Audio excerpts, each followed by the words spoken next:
Welcome back to How to Craft Fair. This is episode number 40 in the Craft Fair booth review series where I take a look at a real craft fair booth submitted by one of my channel subscribers, and I'll point out things that the vendor is doing well and should continue to do, and then also identify some areas where there's room for improvement.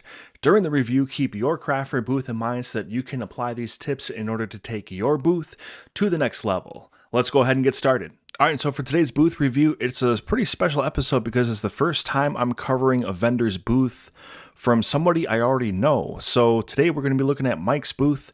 His business name is MB Squared Photography. The booth is going to consist of matted prints, coasters, magnets, and stickers that feature his photography. He's based out of the Bayview neighborhood of my hometown, Milwaukee, Wisconsin. So pretty cool. This is something that I've been wanting to do for a while on the channel now, but seems like the right time to do it. I believe we were Mike's very first craft fair back in, I believe it was 2018. It would have been our Harvest Fest craft fair in 2018. I think that was his very first show. Since then, he's quickly become an elite level vendor, both at in-person events and in the way that he markets his business online. So keep an eye out for that marketing segment of this booth review because Mike's recorded something for you guys that I'll play during the marketing segment of the review that I think is going to help all vendors and give them some inspiration on how they can improve their marketing strategy. Also, during this review, we're going to be looking at multiple setups from MB Squared Photography. The purpose of this is to show you that you can create different configurations based on a variety of booth sizes. So this is going to give you some flexibility moving forward when you apply for different shows with different positions in a facility or even different booth sizes. So let's go ahead and dive in. All right, so the first thing that we're going to cover is displays. So the booth in most cases is going to consist of one table and two grid walls. Now, depending on the size of the booth Mike has or the location of the booth within each venue, the layout of these three elements varies. When setting up in the smallest of booth spaces, Mike is able to put the grid walls directly around the table in order to maximize the amount of display space he has while working with the smallest footprint for the booth layout.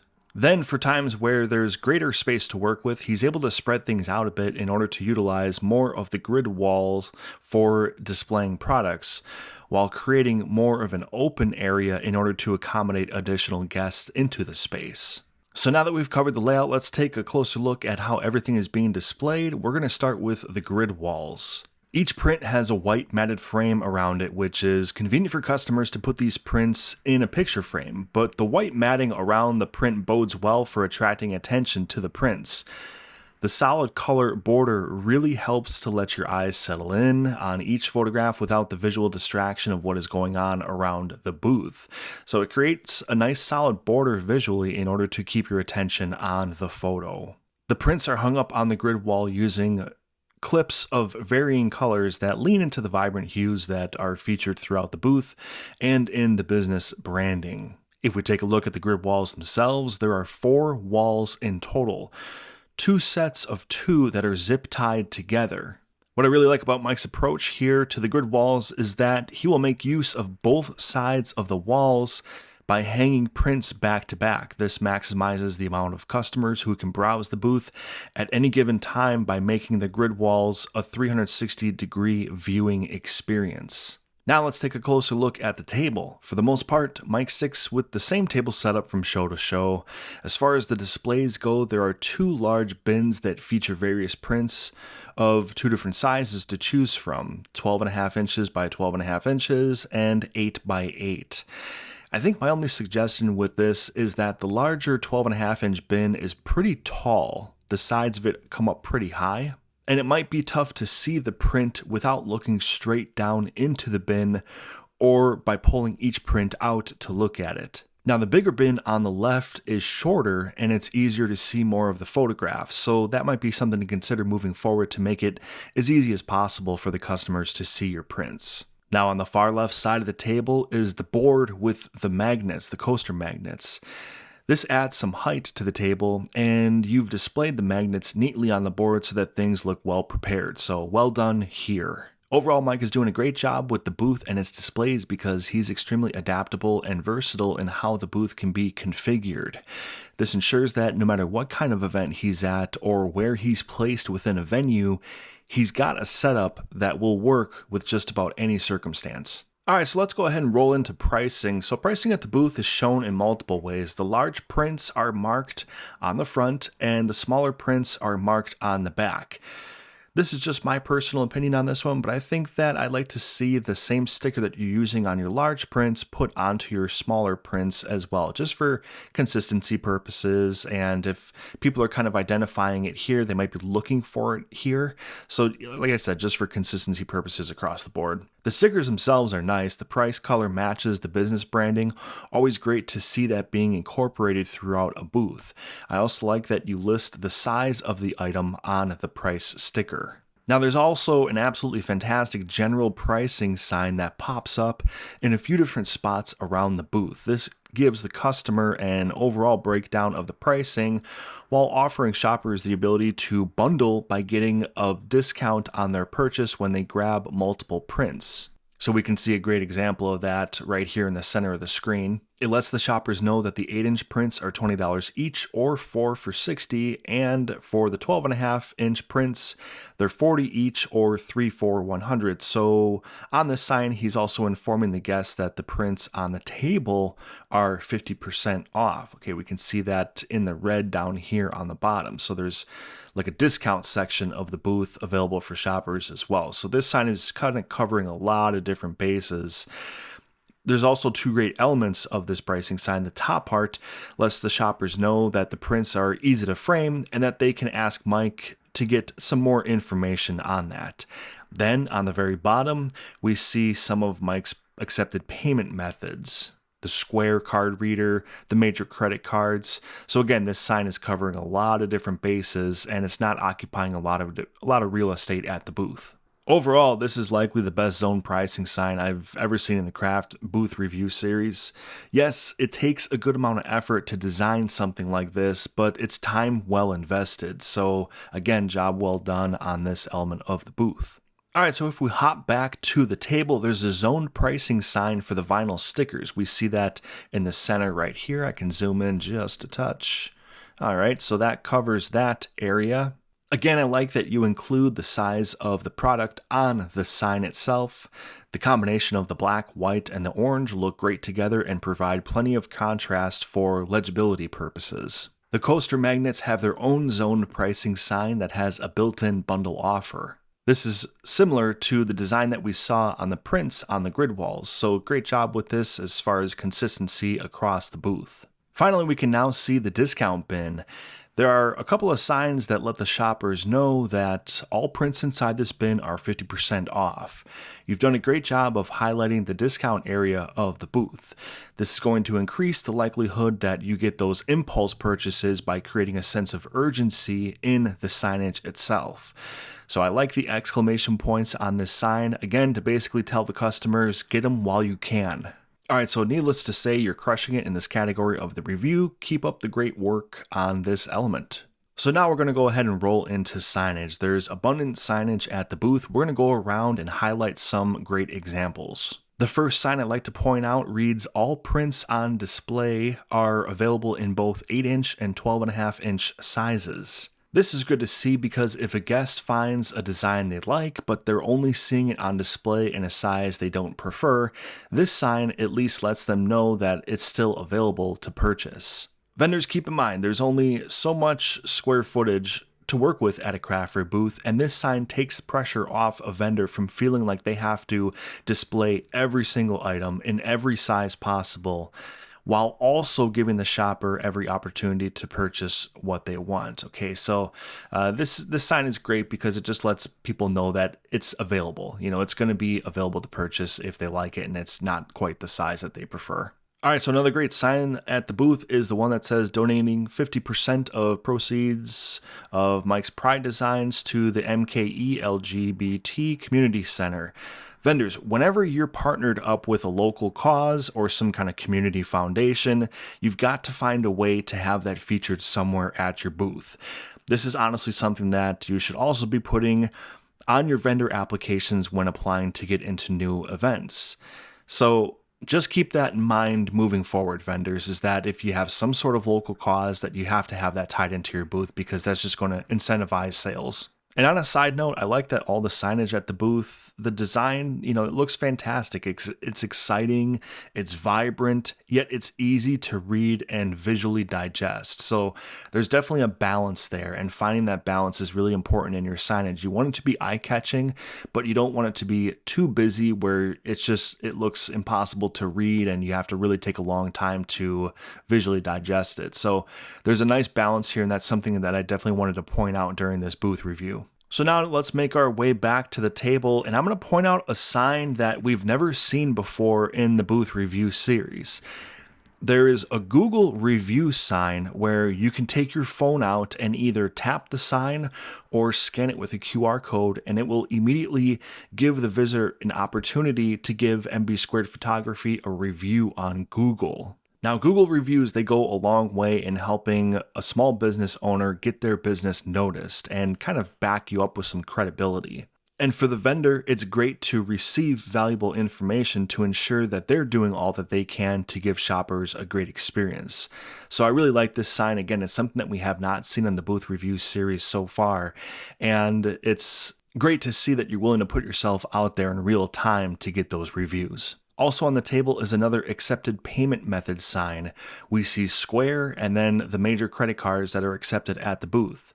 Nothing crazy or over the top with this sign here. It's perfectly suited to get the job done. Now, one last thing I'd like to point out with Mike's signage is the overall placement of his signs. So this booth features square and rectangle products for sale, and really, honestly, square and rectangle objects all over the place, from the prints themselves, to the frames, to the coaster magnets, to the signage, tons of squares and rectangles. So this brings up a bit of a challenge when it comes to getting signage to stand out when so much of the visual spectrum is full of the same shapes as the signage. Mike's made a few great decisions that help to get the signs to stand out. First, ensure that the signage is a different size as the products. Now, if everything were to be the same size, it would make it that much more difficult to differentiate the signage from the products. Second, he places the signage at angles that are different from surrounding items. So he'll sometimes turn a sign so that it's almost diagonal, whereas the items and the products are centered basically just straight up and down. This little twist is enough to help the visitors out, again, to spot that signage when it's surrounded by things of the same shape. We can see that here with the Instagram QR code, and then we can also see that here with the 30% tag. Now, the third option that you have is to use colors that provide some sort of color contrast with whatever the sign is near. A couple nice examples are the orange 50% off signs on the table next to the white matted frames. That was the discount bin that we mentioned earlier. Another example is the red and yellow multi-print bundle pricing available signs, also surrounded by the white frames. So we see one here, and then we also see one over here. So you can see that color contrast in action. So honestly, these are steps that any vendor can take to make sure that their signage stays noticeable, even in a booth that offers unique challenges such as the shape of the products matching the shape of the signage. As an alternative, you can also play with shapes of signage. Keep in mind that this business is named MB Squared Photography, so I'm not about to suggest that Mike gets all circular signage, but for any vendors out there watching, keep the usage of different shapes in mind as an option to differentiate signage from products. All right, so now let's roll into marketing. And for this segment, we're going to do something a little different for our marketing during this review. I'm a big fan of all of Mike's marketing materials and handouts, and he was able to record a video that gives an overview on 4 of his handouts and why he uses them. So let's take a look. Hey everyone, it's Mike here. I just wanted to take a quick minute to tell you about the 4 handouts that I have for my markets. It may seem like a lot, though I promise you these handouts do have intention. First off, I have these stickers here. These are probably the thing I hand out more than anything. I prefer stickers as people can slap them just about anywhere, but they do have 2 QR codes on them. One is for my online shop, and then the second one is for my portfolio site, which includes my schedule, etc. Of course, both websites do cross-reference each other, so you can access either website from either QR code. And then I do have a schedule handout. This I update, I'd say, probably at least once a month, maybe every other week. This does include everything that I've been accepted into. If I've applied to it, yet I haven't been accepted to it, I may put it on my website with a notation saying that acceptance is pending. But this schedule here does have just everything that I've been accepted into. And then I do have thank you postcards. I do want people to feel like they can reach out to me after they make a purchase. So I do keep my contact information on here so that way they can reach me as they need to. And then I do have a QR code handout specifically for my Threadless merchandise. I do sell t-shirts, etc. Through Threadless, and that's what this QR code handout is for. Specifically, should anyone have interest in my t-shirts alone, they can pretty much just go to the website and order what they want. So those are my 4 handouts. Depending on if someone makes a purchase, doesn't make a purchase, just kind of wants to know where I'm at, or is interested in just t-shirts, these are the 4 handouts. Certainly hope this helps. Take care. Thank you so much, Mike, for making that for us. And listen, for anyone watching this video thinking to themselves, that looks incredible, but I don't know how I designed something like that, just remember that it's better to start somewhere and improve as time goes on than to not start at all. So hop onto Canva. Honestly, I truly believe that every small business owner needs to have an account on Canva, and go on there. Start working on some designs. Get inspired by what you see around you. There's marketing elements everywhere in our daily lives. Commercials, billboards, signage in retail environments, even grocery stores. It's everywhere. So find out what makes something eye-catching and think of the ways that you can weave that into what you're presenting at your booth. Another really nice marketing element at the table is the binder that's opened up, showing all the prints that are available to purchase. It's nice to be able to quickly flip through a book, and this also gives Mike the chance to present every possible print, thus creating his highest possible odds of creating a sale. Again, there's only so much space available to display at a booth, and this opens up the door as wide as possible in order to capture sales at an in-person event. Now, before we close out the marketing segment, I'd like to talk about Mike's banner. It's unique in that it features his work directly on it. This is something that we haven't seen very much in the booth review series, and it's something I'd like to get some feedback on from you, the viewer of this episode. Comment below if you like seeing Mike's work directly on the banner, or if you'd prefer a more toned down banner with just the business details. I'm pretty curious to see the comments on this because I could really see it going either way. So help us out, viewers. Please let me know your thoughts. The next element we're going to roll into is vertical space. So now let's dive into vertical space. The first thing I could mention is that the grid walls do an excellent job of offering that floor to ceiling experience. There's a lot of different vendors out there that utilize grid walls because a wide variety of products are able to be displayed upon them. However, when it comes to prints, illustrations, or canvases, there's likely no better type of display to work with than a grid wall.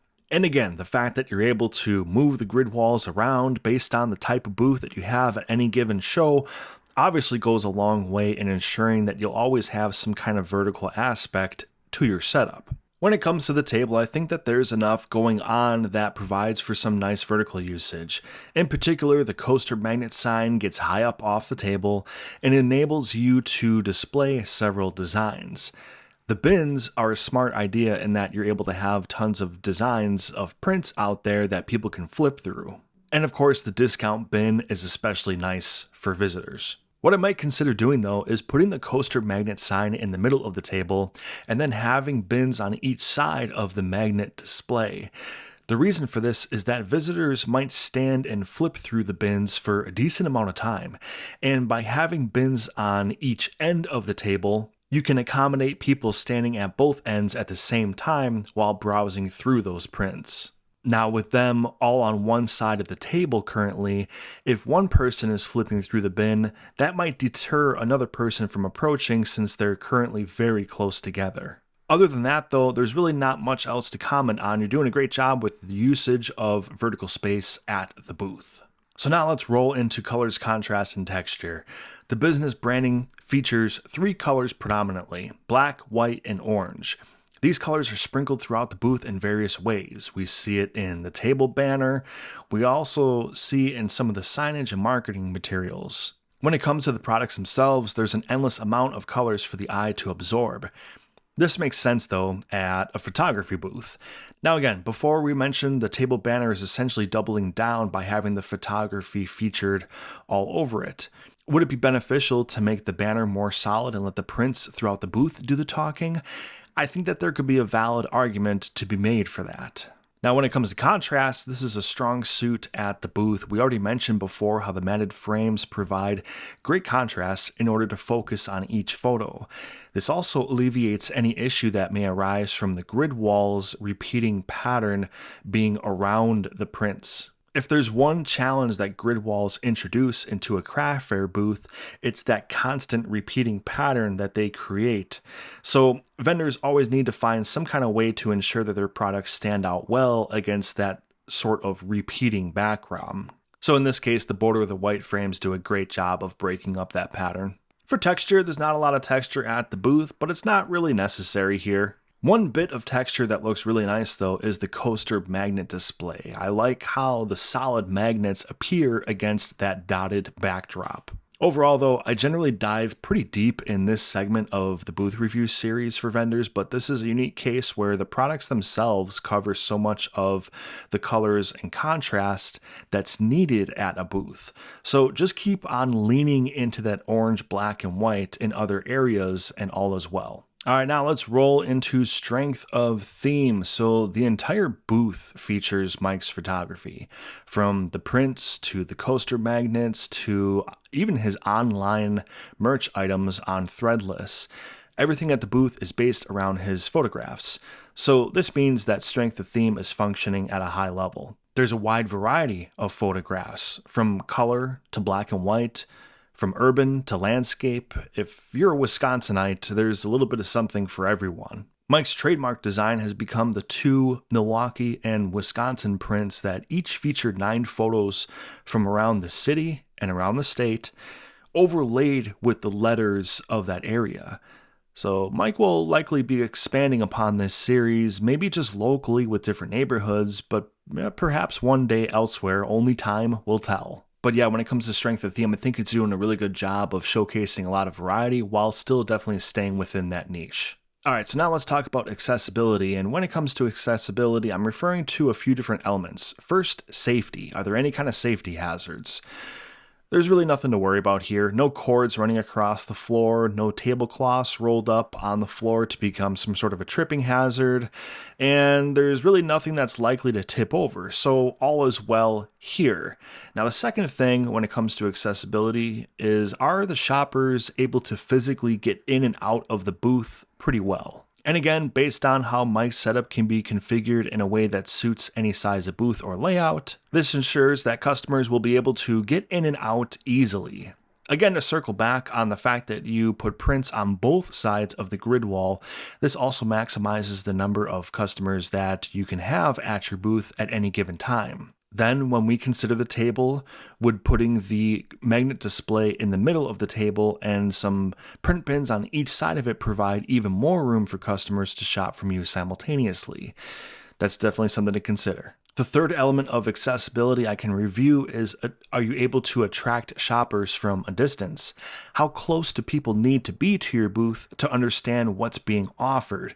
This is a really strong element of the booth. The prints are large and they're displayed very well, and you even have lighting on there to ensure that they're well lit at all times regardless of the venue's lighting. So this booth is very vibrant and it's very eye-catching, so that's going to help to draw people in from a distance.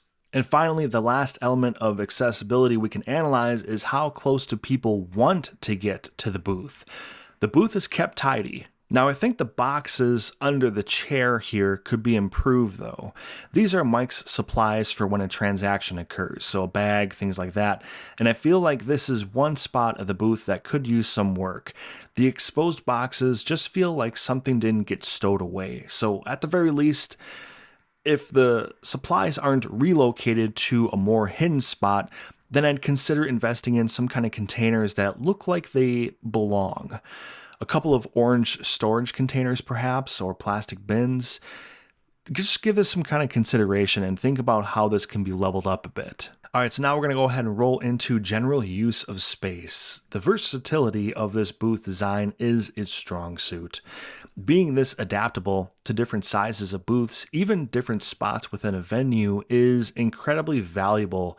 Think about how important it is for a vendor to be able to have a great setup, whether you're placed in a corner spot, up against a wall, or in the middle of a row of other booths. Sometimes things happen at a craft fair and you might get placed in a spot that you weren't expecting. Having a versatile setup can save you from any last-minute stressful situations. So something I'm going to circle back to during this category of the booth review is Mike's usage of lighting. When lighting isn't great in a facility, he'll attach lighting to the top of his grid walls pointing downward at the prints. He uses cordless, rechargeable lighting that flexes to wherever he needs to direct it. And he let me know that on max brightness, he gets about 11 hours on a charge. So it's enough to carry him through an entire show. I think a lot of vendors should keep lighting in mind so that they aren't relying solely on the facility lighting, which can be subpar at times.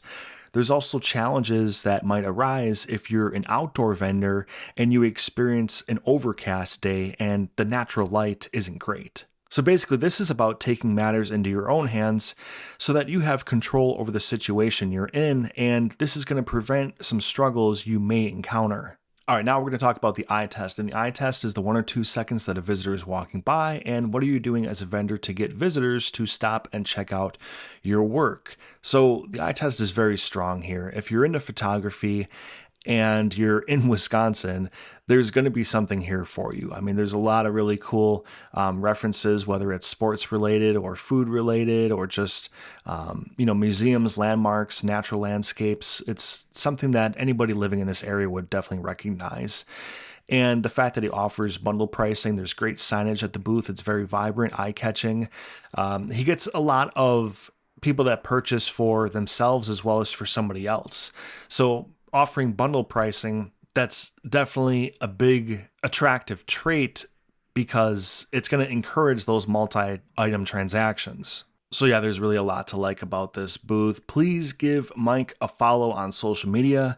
And thanks again for making that marketing breakdown video for everyone to learn from. It's nice to see when vendors are willing to share their knowledge and share their experience for the benefit of others, because that's only going to take, craft fairs to the next level all the way across the board, So the better that everybody gets together, the better that craft fairs get in general, and more people will be visiting them. So this was booth review number 40. Please like, comment, and subscribe if you enjoyed today's video and learned something new. Thank you so much for watching, and have yourself a great day.